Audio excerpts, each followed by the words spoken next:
Chers amis, chers collègues, bonjour à toutes et à tous. Au nom de la Société tunisienne de médecine nucléaire, qui est représentée par moi-même en tant que présidente, professeur Dora Ben Salem, et par les membres du bureau, Dr Mahed Mfresh, Dr Imen Nidas, professeur Kautar Chati, Dr Fawzi Khalel et Dr Ali Salem.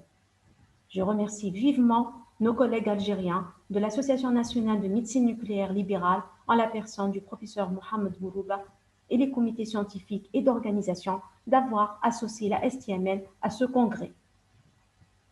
Cette année, la Société tunisienne de médecine nucléaire a fêté son 11e anniversaire.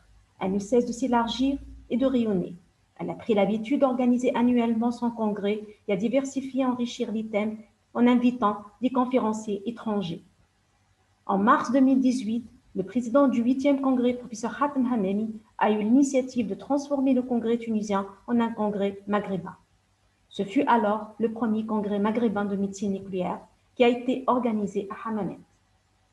Nous étions honorés par la présence de nos collègues maghrébins. Ces rencontres scientifiques nous regroupant, consolident nos liens, nous permettent d'échanger nos expériences respectives et n'ont que des effets bénéfiques sur l'essor de notre spécialité. Nous espérons prochainement que la Société maghrébine de médecine nucléaire voit le jour.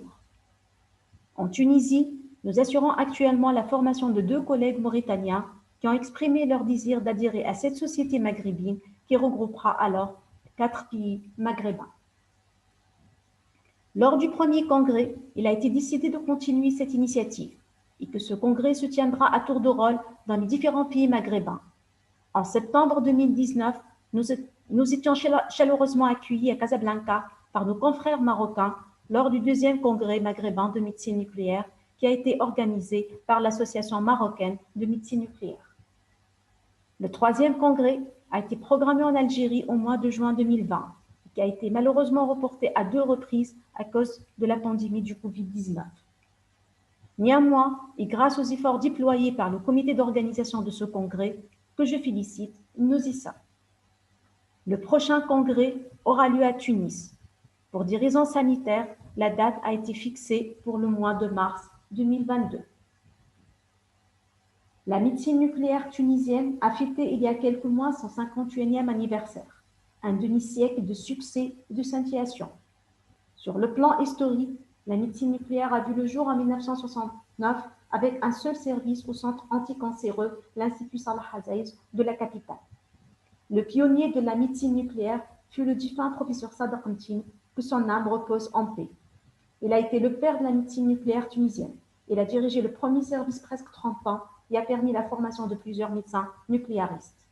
20 ans après, et dans les années 90, 3 centres publics de médecine nucléaire ont vu le jour. L'un à Sousse, dans l'hôpital Sehloul en 1991, l'autre à Sfax, dans l'hôpital Habib Bourguiba en 1995, et le dernier à Tunis, dans l'hôpital militaire, en 1999. L'activité privée a commencé à Tunis en 1992. Actuellement, elle a progressé avec un total de 7 centres. 5 centres à Tunis, un centre à Sousse et un centre à Sfax. Au total, nous dénombrons 11 centres, 4 services publics et 7 centres privés.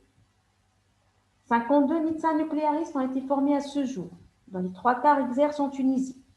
Le quart restant est dispatché entre la coopération technique avec les pays du Golfe et l'exercice en France. 15 résidents en médecine nucléaire sont en cours de formation. Nous avons 2 radiopharmaciens titulaires et 6 résidents en radiopharmacie, ainsi qu'un seul radiophysicien titulaire. La carte sanitaire comporte 14 gamma caméras conventionnelles réparties entre le secteur public et le secteur privé, dans 4 machines hybrides peintes TDF. La première a été installée il y a 10 ans à l'Institut Salah Azaïz de Tunis. Nous avons une gamma caméra pour 850 000 habitants. Nous avons 3 unités de radioimmunologie pour le dosage essentiellement des hormones thyroïdiennes, des anticorps antithyroïdiens et de la thyroglobuline. L'activité est riche, essentiellement diagnostique, scintigraphie osseuse, rénale, parathyroïdienne, myocardique, cérébrale, scintigraphie à l'octreoscan, à l'MIBG, mais également thérapeutique par les émetteurs bêta-. Irathérapie du cancer différencié de la thyroïde et des hyperthyroïdies, traitement des métastases osseuses, traitement des arthropathies par radio-synobio-orthèse.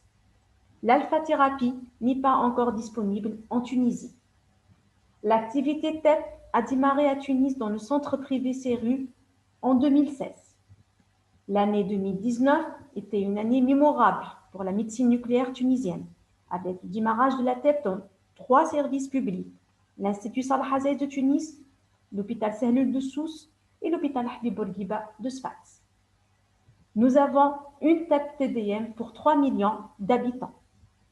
La Tunisie dispose également d'un cyclotron qui ne produit actuellement que le 18-fluorodésoxyglucose.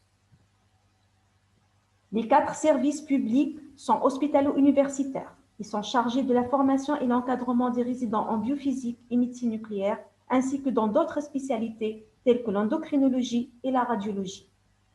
Il assure également l'encadrement des techniciens supérieurs en imagerie médicale et radiothérapie. Concernant ce congrès, je félicite le comité scientifique pour le choix des thèmes qui sont riches d'actualité et qui portent sur les 2 volets, thérapeutique et diagnostic, monophotonique et biphotonique, cardiologie nucléaire, TEP dans les lymphomes et les cancers de la prostate. Je vous souhaite un bon congrès riche en informations et merci encore, professeur Bourouba et tous nos collègues algériens de l'Association nationale de médecine nucléaire libérale.